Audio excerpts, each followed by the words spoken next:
జీవముగల దేవుని స్వరం అనే ఈ ఆధ్యాత్మికమైనటువంటి టీవీ కార్యక్రమాన్ని వీక్షించడానికి సంసిద్ధంగా ఉన్న క్రీస్తు యేసు శిలువ రక్త సంబంధులైన మీ అందరికీ నా హృదయపూర్వక నిండు వందనాలు. వీళ్ళందరూ బాగున్నారా? క్షేమంగా ఉన్నారు కదా? మీరందరూ క్షేమంగా ఉండాలని నిత్యము కూడా మీ కొరకు మేము ప్రార్థించుచూ ఉన్నాం. వీళ్ళరా, మరి మీరు చేయుచున్నటువంటి ఫోన్ కాల్స్ని బట్టి ప్రత్యేకమైనటువంటి వందనాలు మీకు తెలియపరుస్తున్నానయ్యా. మీరు చెబుతున్నటువంటి వర్తమానాల ద్వారా మేము బలపడుతున్నామని చెప్పి అనేక మంది చెప్పగా నేను ఎంతగానో సంతోషిస్తూ ఉన్నాను దేవుని బిడ్డలారా. కాబట్టి ఈ వర్తమానాలు మీకు ప్రయోజనకరముగా ఉన్నాయని మీరు భావించినట్లయితే కనుక ఒకవేళ మీ బంధువులకు కూడా మన యొక్క టీవీ వర్తమానాల గురించి తెలియపరచండి. ఒకవేళ ఈ టీవీ వర్తమానాలు మీరు చూడకపోతే మన యొక్క యూట్యూబ్ ఛానల్ ఉంది, ఎల్జీసీ మినిస్ట్రీస్ పెనుమదం అనేటటువంటి యూట్యూబ్ ఛానల్ని మరి మీరు ఎవరైనా సబ్స్క్రైబ్ చేసుకోకపోతే సబ్స్క్రైబ్ చేసుకోండి. మరి లైక్ చేయండి, షేర్ చేయండి, కామెంట్ చేయండి. తద్వారా మరి మీరందరూ కూడా దేవుని వాక్యంలో బలపడతారు. అలాగే మన యొక్క పరిచర్య అందరికీ కూడా విదితమవుతుందని చెప్పడానికి కూడా నేను సంతోషిస్తూ ఉన్నాం. బిడ్డలారా, వాక్య ధ్యానంలోకి మనం వెళ్ళబోయే ముందుగా చిన్న ప్రార్థన ఏకీవించండి. పరిశుద్ధుడా, మీకు వందనాలు.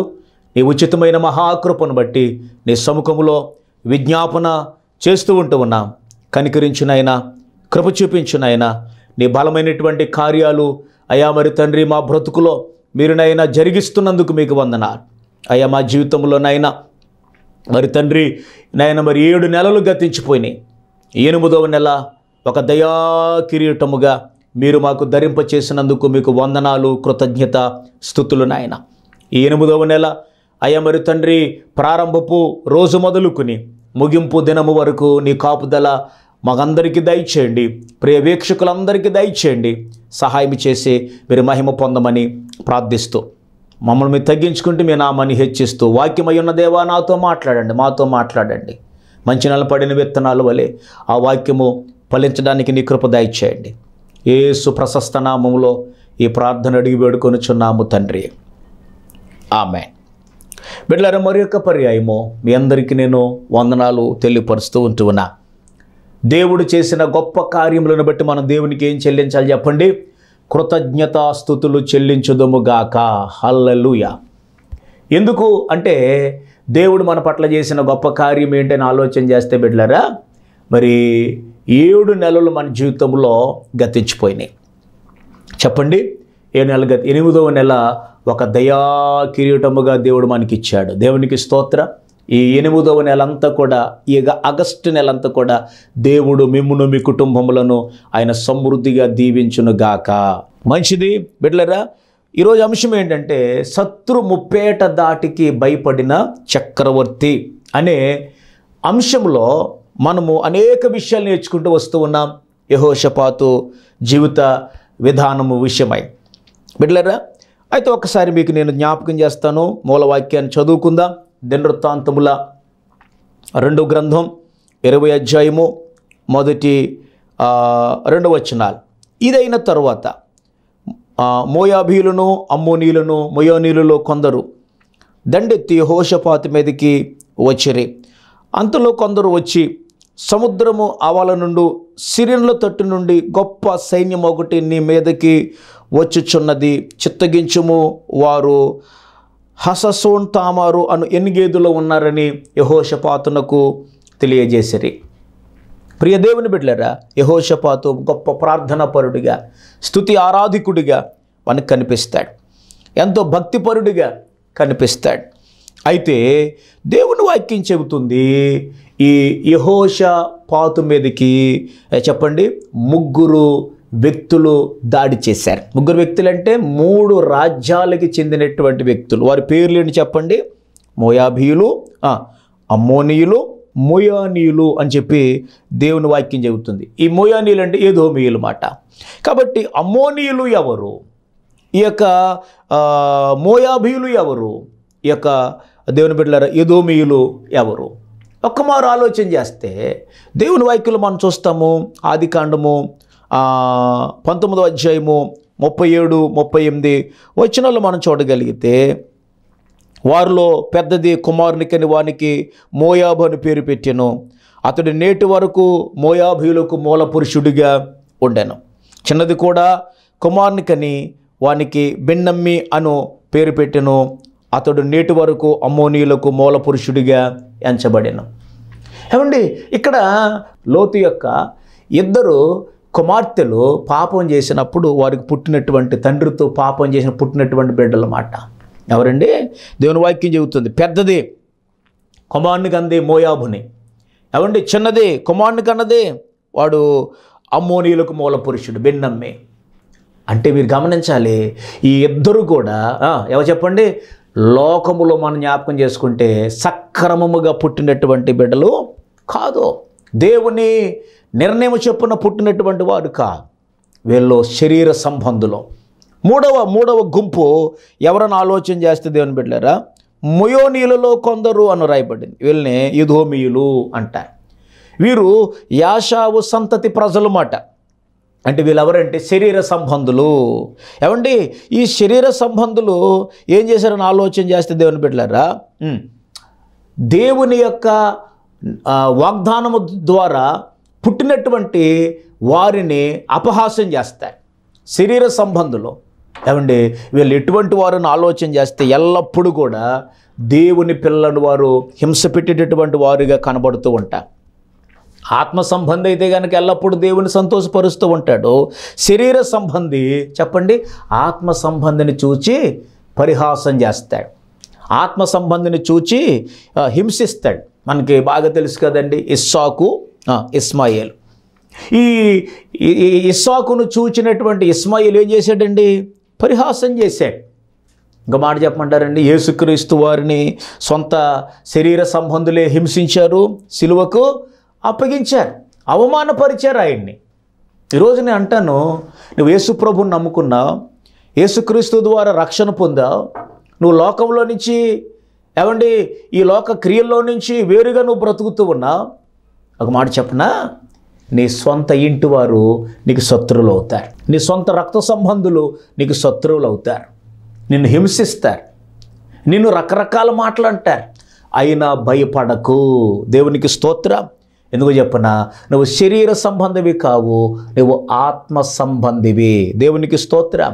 బైబిల్లో ఈ విధంగా రాయబడింది ఏంటి చెప్పనా, మనుషులు కొంతమంది అంటే వాక్యాన్ని వింటారు కానీ వారి శరీర సంబంధులు కాబట్టి ఆత్మ విషయాలు శరీర సంబంధులకు అర్థము కావు అని ఎవరు చెప్పండి? మనము ఆత్మ సంబంధులం, కానీ మనుషులు కొంతమంది శరీర సంబంధులుగా లోకంలో బ్రతుకుతూ ఉంటారు. ఆత్మ విషయాలు శరీర సంబంధులకు అర్థమవ్వు, కానీ మనకు అర్థమవుతూ ఉంటాయి. దేవునికి స్తోత్రం. ఎందుకు చెప్పున, యేసు రక్తము ద్వారా మనము కడగబడినటువంటి ప్రజలముగా మనం ఉన్నాం. ఒక మాట మీద చెప్పాలి, ఈ లోకంలో నా ప్రియ దేవుని బిడ్డలారా, అలనాడు యెహోషాపాతు మీదకి వచ్చినటువంటి ఆ 3 రాజ్యాలకు సంబంధించినటువంటి వారు యెహోషాపాతుకి ఎలాగ శత్రువులయ్యారో, ఆత్మీయ జీవితంలో నీకు నాకు కూడా శత్రువులు ఉన్నారు. ఎవరు చెప్పండి అంటే దేవుని బిడ్డలారా, మనకు శత్రువులు ఉన్నారు అంటే మీకు ఒక ఆలోచన, మనకు శత్రువులు అంటే పక్కవాడా వాళ్ళ వీళ్ళు అనుకోకండి. మనకి శత్రువులు ఏంటి చెప్పన, మనకి శరీరము మన శత్రువు, లోకము మన శత్రువు, సాతానుడు మన శత్రువు, శరీరం మన శత్రువు. చెప్పండి, లోకం మన శత్రువు, 3 అపవాది. గమనించాల ప్రియ దేవుని బిడ్డలారా, జ్ఞాపకం చేసే నేత్రాశ, జీవపటంబం, శరీరాశ, నేత్రాశ, జీవపటంబం. అంటే మన శత్రువులుగా పరిగణించబడుతున్నటువంటి శరీరము, లోకము, అపవాది, వీటిని మనం ఏం చేయాలి చెప్పనా, జయించాలి. ఇవి ఎప్పుడు కూడా మన మీద ఒక కన్నేసి ఉంచుతాయి, మన ఆత్మీయ జీవితాన్ని పాడు చేయటానికి, ఏమండి మనలను అపహాస్యం చేయటానికి, మనలను ఏమండి లోకంలోకి లాగడానికి, నాశనం చేయటానికి, పాడు చేయటానికి, లేకపోతే అనారోగ్యాలు పాడు చేయడానికి, లేకపోతే ఆర్థిక ఇబ్బందులు కలిగించడానికి వాడు ఎప్పుడు కూడా ఈ 3 కూడా వాడు వాడుకుంటాడు, అపవాది మాట. కాబట్టి నా ప్రియ దేవుని బిడ్డలారా, అయితే నేనేమంటాను చెప్పునా, మనము దేవుని యొక్క వాక్యమును బట్టి మన వాడిని ఎదిరించాలట. ఏమండి ఈ శత్రువులు మన మీద దాడికి సిద్ధంగా ఉన్నప్పుడు ఎవరు? శరీరము, లోకము, అపవాది ఈ శత్రువులు మన మీదకి దాడి చేయడానికి సిద్ధంగా ఉన్నప్పుడు మనం ఏం చేయాలి చెప్పనా? యెహోషాపాతులాగా మనం ఎదిరించాలి. దేవునికి స్తోత్ర. మనసనే నడుము కట్టుకోవాలి. మనసనే నడుము కట్టుకోవాలి. నిబ్బరమైనటువంటి బుద్ధి కలిగి ఉండాలి. దేవుని సన్నిధానములో మనం ప్రార్థించాలి. అప్పుడు యెహోషాపాతు ఏ విధంగా అయితే ఆయన చేయగలిగాడు అలా మనం చేసినప్పుడు దేవుడు ఘనమైన విజయాన్ని ఆయన మనకిస్తాడు. దేవునికి స్తోత్ర. యెహోషాపాతు చేసింది ఏంటి చెప్పనా? దేవుని సార్వభౌమాధికారానికి తన్ను అప్పగించుకున్నాడు. ఏమండి, చంచలమైనటువంటి మనసును అచంచలంగా మార్చుకున్నాడు. దేవుని మీద మనం కూడా అలాగే ఆధారపడాలి. దేవునికి మహిమ కలుగునుగాక. ఏమండి, కాబట్టి మీరు చాలా జాగ్రత్తగా మీరు వినాలని ప్రేమతో మనవి చేస్తూ ఉన్నా. ఈ యొక్క యెహోషాపాతు గారు, దేవుని బిడ్డలారా, శత్రువులు తన మీదకి వచ్చినప్పుడు ఆయన చేసినటువంటి పని ఏమిటి అని ఆలోచన చేస్తే దినవృత్తాంతముల 2వ గ్రంథం 20వ అధ్యాయము 3వ వచనం. అందుకు యెహోషాపాతు భయపడి యెహోవా యొద్ద విచారించుటకు మనస్సు నిలుపుకొని యోధా అంతటా ఉపవాస దినమును ఆచరించవలెనని చాటింపగా. దేవునికి స్తోత్రం. ఈయన శత్రువులు వచ్చేసారు, దండెత్తుతూ ఉన్నారు. ఏం చేయాలి? ఏమండి, మీరు ఈ పక్కన ఉన్నటువంటి దళం సిద్ధపడండి, ఈ పక్కన ఉన్నటువంటి మీరు ప్రధానమంత్రి వారిని సిద్ధపరచు, ఈ మూలన దక్షిణ దిక్కున, ఉత్తర దిక్కున, పడమట దిక్కున, తూర్పు దిక్కున ఉన్నటువంటి సైన్యాన్ని సిద్ధపరచు అన్నాడా? అనలేదు. ఆయన ఏం చేశాడు చెప్పమంటారు? దేవుని బిడ్డలను ఆలోచన చేస్తే యెహోవా యొద్ద విచారించుటకు మనసు నిలుపుకొని. దేవునికి స్తోత్రం. హల్లెలూయా. అంటే దేవుని సన్నిధిలో వేడుకోవడానికి వారు కూడుకున్నారు. హల్లెలూయా. దేవుని సన్నిధిలో ఆయనను బ్రతిములాడుకోవటానికి, ఆయనను వేడుకోవడానికి, ఆయన సన్నిధిలో వారి యొక్క అవసరతను చెప్పడానికి వారు ఏం చేశారంటే కూడుకున్నారు. ఇప్పుడు కూడికలు ఎలా ఉన్నాయి చెప్పండి? వేడుకలుగా మారిపోయినాయి. ఇప్పుడు ప్రార్థన కూడికలు ఎలా మారిపోయినాయి చెప్పండి? వేడుకలుగా మారిపోయినాయి. వేడుకునేవుగా ప్రార్థించేవిగా లేవు కూడికలు. ఎలా ఉన్నాయి? వేడుకలు అంటే పండగలు లేక, ఏమండి, ఆర్భాటాలుగా మారిపోయినాయి. సంఘాల్లో ఈ రోజున కూడికలు వేడుకల్లాగా మారిపోయినాయి. ప్రియ సహోదరి, ఈ రోజున నువ్వు వెళుచున్న మందిరములో నువ్వు కూడుకునే స్థలము వేడుకునేదిగా ఉందా? ఏమండి, దేవుని సన్నిధిలో ఆయనను బ్రతిమలాడేదిగా ఉందా? లేకపోతే వేడుకగా కనబడుతుందా? ఆర్భాటాలుగా కనబడుతుందా? మనం కూడుకునేది ఆయన బ్రతిమలాడుకోవడానికి, మనం చేరేది ఆయన సన్నిధిలో అంగలార్చడానికి, మందిరానికి వెళ్ళేది ఏదో కాసేపు నవ్వుకుని రావడానికి కాదు. ఆదివారం ఆరాధనకి వెళ్ళేది కాలక్షేపానికి కాదు. ఉపవాస ప్రార్థనకి వెళ్ళేది ఏదో టైంపాస్కి కాదు. ఏదో మాకుండే ఏసీ రూములు ఉన్నాయండి, ఏసీ ఉందండి చర్చిలో, ఏసీలో కూర్చోవడానికి కాదు, ఫ్యాన్ కింద కూర్చోవడానికి కాదు, బ్రతిములాడుకోవటానికి, ప్రార్థన చేయటానికి, అంగలార్చడానికి, దేవుణ్ణి మహిమపరచడానికి. ఏమండి, ఎందుకు కూడుకోవాలి? ఎందుకు ఆరాధనకి వెళ్ళాలి? ఎందుకు దేవుని సముఖంలో, దేవుని బిడ్డలారా, ఎందుకు మనం ఆయన్ను ఆరాధించేవారుగా ఉండాలి? ఆదివారపు ఆరాధన. ఆయన మన బ్రతుకులో ఏదో ఒక ఘనమైన కార్యాన్ని చెయ్యాలి. హల్లెలూయా. అద్భుతాన్ని చెయ్యాలి. మనం వేడుకోవాలండి. వేడుకలుగా ఉండకూడదు, ఆర్భాటాలుగా ఉండకూడదు. ప్రభు మందిరానికి వచ్చినటువంటి మన జీవితం ఇతరులకు ఒక ఆదర్శప్రాయముగా ఉండునుగాక. ఏమండి, కాబట్టి ప్రార్థనలో క్రమశిక్షణ ఉండాలి. ప్రార్థనకు వచ్చామంటే క్రమశిక్షణగా కూర్చోవాలి. క్రమశిక్షణ ఉండాలి. మందిరంలో ఉందా క్రమశిక్షణ? ప్రార్థన ఎలా చేయగలుగుతున్నా? కన్నీటితో ప్రార్థన చేయగలుగుతున్నావా? ఏమండి, దేవుని మహిమపరిచేదిగా ఉండాలి. మన కూడిక, ఆరాధన, దేవుని ఆరాధించటం చెప్పండి, దేవుని మహిమను ఘనపరిచేదిగా ఉండాలి. ఆయన వాగ్దానములను ముందు పెట్టుకుని ప్రార్థించేదిగా ఉండాలి. దేవునికి స్తోత్రం. ఆయన వాగ్దానం చెప్పండి, వాగ్దానం ముందు పెట్టుకుని ప్రార్థించాలి. అంటే వాగ్దానాలు అంటే బైబిల్ గ్రంథంలో ఆయన ఎన్నో వాగ్దానాలు మనకి ఇచ్చాడు. ఆ వాగ్దానాలన్నీ ఏం చేయాలి చెప్పండి? పెట్టుకుని మనం ప్రార్థన చేయాలి. ఎలాగైనా ఆలోచన చేస్తే సపోజ్ అనుకుందాం, ఏమండి, ఆరోగ్యం కొరకు మీరు ఎదురు చూస్తున్నారు. ఆరోగ్యం కొరకు ఎదురు చూసినప్పుడు ఏమని ప్రార్థన చేయాలి? దేవుని వాక్యం ఏముందంటే, దేవుని బిడ్డలారా, నిన్ను స్వస్థపరిచి యెహోవాను నేనే, ఐగుప్తులకు కలిగిన ఏ రోగమును నీకు నేను రానియ్యను అన్నాడు. ఇజ్రాయేలు ప్రజలను 40 సంవత్సరాలు ఆయన ఏ తెగులు రాకుండా కాపాడాడు. ఐగుప్తు దేశంలో 10 తెగుళ్ళు వారికి వచ్చినాయి. ఎవరికి? ఐగుప్తీలకు వచ్చినాయి, వీళ్ళకి రాలా. అంటే దేవుడి కృప, ఆయన వాగ్దానం ఏంటంటే నిన్ను స్వస్థపరుస్తాను. ఈ వాగ్దానం ఎత్తి పట్టుకుని ప్రార్థన చేయాలి. నువ్వేదైనా ఒకవేళ చదువుకుంటున్నప్పుడు ఏంటి చెప్పిన, బుద్ధి జ్ఞానము సర్వ సంపదలు ఆయన యందే గుప్తమైనవి. ఆయన వాగ్దానం సొలొమోనుకి ఇచ్చినటువంటి జ్ఞానం ప్రభు నాకు దయచేయి. ఆయన వాగ్దానాలను ఎత్తిపట్టి నువ్వు ప్రార్థన చేయాలి. ఏదైనా విడుదల కొరకు, ఎంతమంది ఆయన విడిపించాడు, కుష్ఠరోగులను, అవండి గుడ్డివారిని ఆయన స్వస్థపరిచాడు. ఇంకా మనం జ్ఞాపకం చేసుకుంటే అపవాది క్రియల చేత బాధించబడినటువంటి వారిని విడిపించాడు, బంధకాల నుంచి విడిపించాడు. ఇలాగ మీరు గమనించాలి. ఆయన బైబిల్ గ్రంథంలో ఉన్నటువంటి వాగ్దానములను ఏం చేయాలి? మనం ఎత్తిపట్టి మనం ప్రార్థన చేయాలి. గర్భఫలం లేదు, ఒకవేళ గర్భఫలం లేకపోతే మీరు ఏం చేయాలి చెప్పండి? హన్నా గర్భమును తెరిచావు నాయన, దేవునికి స్తోత్రం. రాహేలు గర్భాన్ని నువ్వు తెరిచావు. ఇప్పుడు ఆ విధమైనటువంటి వాగ్దానాలు మనకు బైబిల్లో ఉన్నాయి.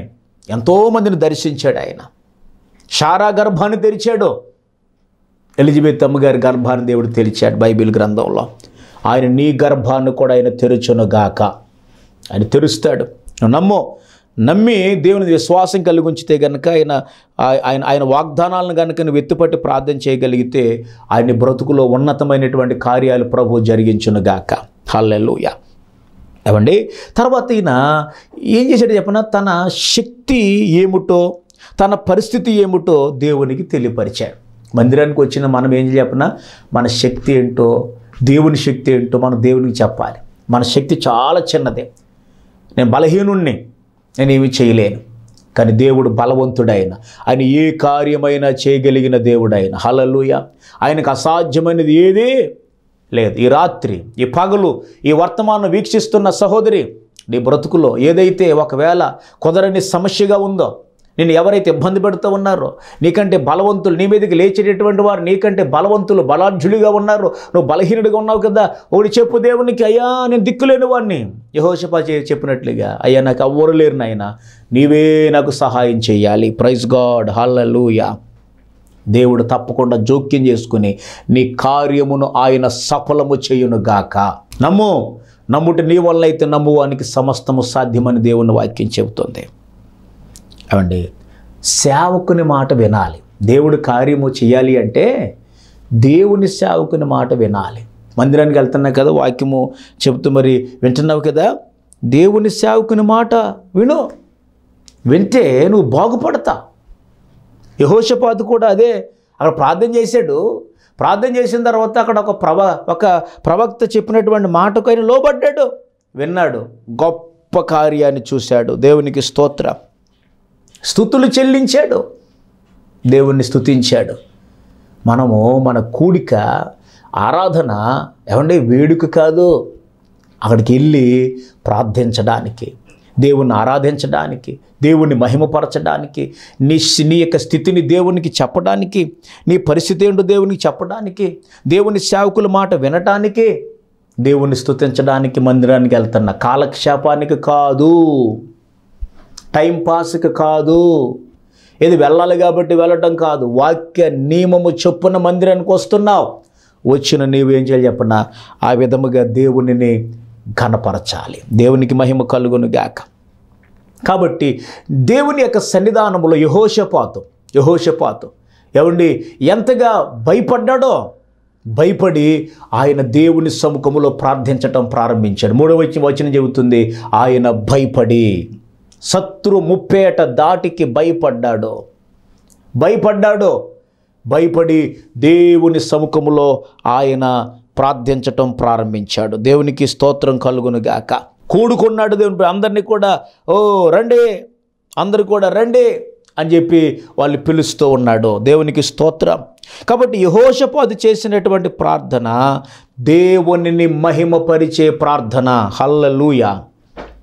ఏమండి, యెహోషాపాతు చేసినటువంటి ప్రార్థన చెప్పండి, దేవునిని మహిమపరిచే ప్రార్థన. చూద్దాం ఒకసారి ఆయన ఏమైనా ప్రార్థన చేశాడు ఒకసారి చూద్దాం. దినవృత్తాంతం 2వ గ్రంథం 20వ అధ్యాయము 6వ వాక్యం. మా పితరుల దేవా యెహోవా, నీవు ఆకాశమందు దేవుడివై ఉన్నావు, అన్యజనుల రాజ్యములను ఏలువాడవు నీవే. నీవు బహు బలము గలవాడవు, పరాక్రమము గలవాడవు, నిన్నెదిరించుటకు ఎవనికి బలము చాలదు. దేవునికి స్తోత్రం. ఐశ్వర్య ఘనతలు ఇచ్చి దేవుడవు నీవే. ఏమండి, అబ్రహాము, ఇస్సాకు, యాకోబుల దేవుడవు నీవే. ఎంత అద్భుతంగా ప్రార్థన చేశాడండి. కాబట్టి యెహోవా నీవు పరమందు దేవుడివై ఉన్నావు. ఆయన చేసినటువంటి ప్రార్థన చూడాలి. నువ్వు పరమందు దేవుడివై ఉన్నావు, అన్యజనుల రాజ్యములను ఏలువాడవు నీవే. నువ్వు బహు బలము కలిగిన దేవుడవు, పరాక్రమము కలిగిన దేవుడవు. నిన్ను ఎదిరించడానికి ఎవరికయ్యా శక్తి లేదు. దేవునికి స్తోత్రం. ఒక మాట చెప్పాలి, క్రీస్తు యేసునందు వాగ్దానములన్నీ కూడా అవునన్నట్టుగానే ఉన్నవి, కానీ అవి కాదన్నట్టుగా మాత్రం లేవు. వాగ్దానం చేసినటువంటి దేవుడు నమ్మదగినటువంటి దేవుడు. ఏమండి, వాగ్దానము నెరవేర్చువాడు ఆయన. దేవునికి మహిమ కలుగునుగాక. ఈ పగటి వేళ, ఈ రాత్రి వేళ ఈ వాక్యాన్ని వీక్షిస్తున్నటువంటి నా సహోదరులరా, దేవుని యొక్క వాగ్దానములన్నీ నెరవేరాలని బ్రతుకులు అంటే కనుక నువ్వు తప్పకుండా నువ్వేం చేయాలి చెప్పను, ఆయన నమ్ము. ఇక్కడ యెహోషాపాతు చేసినటువంటి ప్రార్థన మీరు గమనించాలన్న ప్రియ దేవుని బిడ్డలారా. వారు అందులో నివాసము చేసి కీడైనను, యుద్ధమైనను, తీర్పైనను, తెగులైనను, కరువైనను మా మీదకి వచ్చినప్పుడు మేము ఈ మందిరము ఎదుట నీ ఎదుట నిలవబడి మా శ్రమలో నీకు మర్ర పెట్టిన ఎడల నీవు ఆలకించి మమ్మును రక్షించుదువని అనుకుని ఇచ్చట నీ నామ ఘనత కొరకు ఈ పరిశుద్ధ స్థలమును కట్టిరి. దేవునికి స్తోత్రం. ఆయన వాగ్దానము నమ్మదగినది. ఆయన మాట తప్పని దేవుడు. మనుషులు మాట తప్పుతారు, కానీ ఆయన మాట చెప్పండి తప్పడు. మాట తప్పని దేవుణ్ణి మనం ఆరాధిస్తూ ఉన్నాం. Praise God. మాట ఇచ్చి ఆయన నెరవేరుస్తాడు. కాబట్టి ఆయన ప్రమాణాన్ని మనం నమ్మాలి. ఈ ప్రార్థనలో అంశాలు ఒకసారి మనం జ్ఞాపకం చేసుకుని ముందుకెళ్దాం. నీవు వారికి తీర్పు తీర్చవని ప్రార్థన చేశాడు. మీరు చదువుకున్న తర్వాత అంతా కూడా దినవృత్తాంతం 2వ గ్రంథం 20వ అధ్యాయం అంతా మీరు చదువుకోండి, 1 నుంచి 24 వచనాలు. దేవుని బిడ్డలారా, నీ వారికి తీర్పు తీర్చవా? ఏమండి, మమ్మల్ని నశింపచేయువారిని, ఏమండి, ఈ యొక్క భక్తుల రక్తాన్ని ఒలికించే వారికి తీర్పు లేదా అంటే నీవు వారికి తీర్పు తీర్చవని ప్రార్థన చేశాడు కదా. ఇప్పుడు చాలామంది మమ్మల్ని నశింపజేస్తున్నారు, భక్తుల రక్తాన్ని ఒలికిస్తున్నారు, మరి వాళ్ళకి తీర్పు లేదా అంటే ఎలాగంటే ఈ మధ్యకాలంలో ఎక్కువగా రక్తపాతం, మతం మీద రక్తపాతం అనేది జరుగుతుంది. ప్రపంచంలో జరిగిన, భారతదేశంలో జరిగిన, ఎక్కడ జరిగినా చెప్పండి, మతం మీద ఎక్కువగా దాడులు. ఇతర మతాలను కొంతమంది చులకనగా చేసి దాడులు చేయటం మనం చూస్తూ ఉన్నాం మన భారతదేశంలో. అయితే నేను అంటాను, మరి అన్యాయంగా కొడుతున్నారు, కొంతమంది దైవ సేవకులను కొడుతున్నారు, సేవకురాండ్రను విపరీతమైన మాటలు మాట్లాడి, లేకపోతే విశ్వాసాలను కొడుతున్నారు. వారికి ఎటువంటి తీర్పు లేదా? ఉంది. తీర్పు అనేది కాస్త ఆలస్యమైనా దేవుని బిడ్డలారా, ఆ తీర్పు అనేది వాళ్ళకు ఉందని చెప్పి లేఖనం చెబుతుంది. ప్రకటన గ్రంథం 16వ అధ్యాయం 5వ వచనంలో, పరిశుద్ధుల రక్తమును ప్రవక్తల రక్తమును వారు కార్చినందుకు తీర్పు తీర్చి వారికి రక్తము త్రాగనిచ్చితివి. దేవునికి స్తోత్రం. మనకు అధికారం లేదు, తీర్పు తీర్చే అధికారం దేవుడికి ఉంది. దేవుడు తీర్పు తీరుస్తాడు. నేను అంటున్నవారు, నేను ఎవరైతే అంటున్నారో, ఎవరైతే నిన్ను హింసిస్తున్నారో, ఎవరైతే ఒకవేళ నిన్ను కొడుతూ ఉన్నారో, దైవజనుడా, సంగమా, భయపడకు, దేవుడు నీ పక్షముగా న్యాయము తీరుస్తాడు. మనం ఎవరం? ప్రార్థన చేద్దాం. తీర్పు తీర్చి దేవునికి న్యాయముగా మనలను అప్పగించుకుందాం. యెహోషాపాతు అంటాడు కదా, నీవే మాకు దిక్కు అన్నాడు. దిక్కుతోచని పరిస్థితుల్లో నీవే మాకు దిక్కు. ఈ లోకంలో మన దిక్కు ఎవరు చెప్పనా? దేవుడే. నలుదిక్కులా మనం చూసి వాళ్ళు సహాయం చేస్తారు, వీళ్ళు సహాయం చేస్తారు, వాళ్ళు మా నాన్న, మా పెదనాన్న, వాళ్ళు చిన్నాన్న, మా మేనత్తలు, ఎవరు సహాయం చేయరు మనకి. అందరూ విడిచిపెట్టేస్తారు. నిన్ను సృజించిన దేవుడు మాత్రమే నీకు సహాయం చేస్తాడు. కొండలతో నా కళ్ళెత్తుచున్న నాకు సహాయం ఎక్కడి వచ్చునో, యెహోవా వలన నీకు సహాయం కలుగుతుంది. సృష్టికర్త అయినటువంటి దేవుడే నీకు సహాయం. యెహోషాపాతు వల్లే నీవు నాకు దిక్కు ప్రభువా. ఆయన శక్తిని ఆశ్రయించు, ఆయన బలాన్ని ఆశ్రయించు. ఏమండి, మనం పాడుతూ ఉంటాం ఓ పాట, దేవుడే నా ఆశ్రయంబు అనే పాట. కానీ నిజంగా అందులో ఉన్నటువంటి ఆత్మీయ అర్థాన్ని మనం ఆలపిస్తూ పాడాలి. దేవునికి స్తోత్రం. దేవుడే నాకాశ్రయంబు దివ్యమైన దుర్గము, దేవుడే నాకాశ్రయంబు దివ్యమైన దుర్గము. ఏమండి, ఆ భాయ అంటే ఇంకా ఉంది, ఆ భాయ మా భాయ మా భయమేపుడానందమానంద ఆనందమౌగ. దేవుడే నా ఆశ్రయం, ఆయన నా దుర్గం. హల్లెలూయా. కాబట్టి ఆయనను దిక్కుగా భావిస్తే ఆయన నీకు ఆశ్రయముగా నిలుస్తాడు, నిన్ను బలపరుస్తాడు, నిన్ను లేవనెత్తుతాడు. కృంగిన నిన్ను, బలహీనరాలుగా ఉన్న నిన్ను లేపి ఆయన నీ శత్రువులతో ఆయనే యుద్ధము చేస్తాడు. చెర నుండి, అవమానము నుండి, నింద నుండి, ఆపద నుండి, అనారోగ్యము నుండి ప్రభు నిన్ను తప్పిస్తాడు. ఆయన నీకు మేలు కలుగజేస్తాడు. ఈ మాటలు వినే మిమ్మల్ని అందరినీ కూడా దేవుడు బలపరచునుగాక, మీకు ఆయన సహాయము చేయునుగాక, అని మిమ్మల్ని విడిపించునుగాక, మిమ్మల్ని స్వస్థపరచునుగాక. దేవుణ్ణి దిక్కుగా కలిగిన మీకు ఆయన మేలులతో ఆయన మిమ్మల్ని నింపునుగాక. ప్రభు చిత్తం మీద వచ్చే వర్తమానంలో ఆయన ఆశ్రయించేటువంటి వారికి ఇచ్చే ఆశీర్వాదాల గురించి మనం నేర్చుకుందాం. ఈ మాటలు దేవుడు దీవించునుగాక. ఆమేన్. ప్రార్థన. పరమ తండ్రి, మీకు వందనాలు. ఈ సమయమందునైనా ఈ వాక్యాన్ని వీక్షించిన ప్రియ వీక్షకులు అందరినీ దీవించునాయన, బలపరచునాయన, వారికి నక్కర్లు కొదువులన్నీ తీర్చునాయన, బలహీనతల నుంచి విడిపించునాయన. ఆత్మీయంగా వారు ఎదగాలి, ప్రార్థనలో ఎదగాలి. యెహోషాపాతు చెప్పినట్లుగా ఒక లోతైన ప్రార్థన వారు నేర్చుకోవాలి. నీవే మాకు దిక్కు అని యెహోషాపాతు ప్రార్థించాడు. యుగ యుగములకు నీవే దేవుడు అని, సకల రాజ్యములను నీవే ఏలువాడువని, నేను ఎదిరించడానికి ఎవరికి శక్తి చాలదని. అటువంటి ప్రార్థన మాకు కూడా నేర్పు నాయన. ప్రార్థన మేము నేర్చుకుని ఆ ప్రార్థన అనుభవిస్తూ మేము నాయన విశ్వాసములో మీ వాగ్దానంలో నెత్తిపట్టి ప్రార్థన చేసే కృప మీరు మాకు దయచేయమని.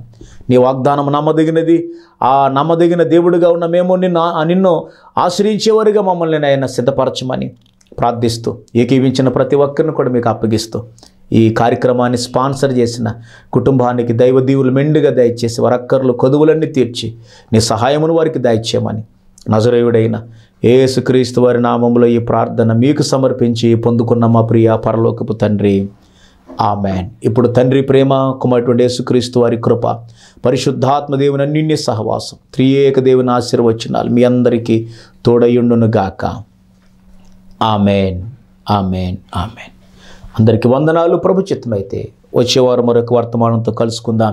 అంతవరకు దేవుడు మిమ్మును మీ కుటుంబములను సమృద్ధిగా దీవించును గాక. ఆమేన్. ఇంతవరకు మీరు వీక్షించిన ఈ కార్యక్రమం మీకు ఆశీర్వాదకరంగా ఉందని భావిస్తే మీ ప్రార్థన అవసరతల కొరకు మరియు ఈ కార్యక్రమం స్పాన్సర్ చేయుట కొరకు మమ్మల్ని సంప్రదించవలసిన మా ఫోన్ నంబర్ 9949492464.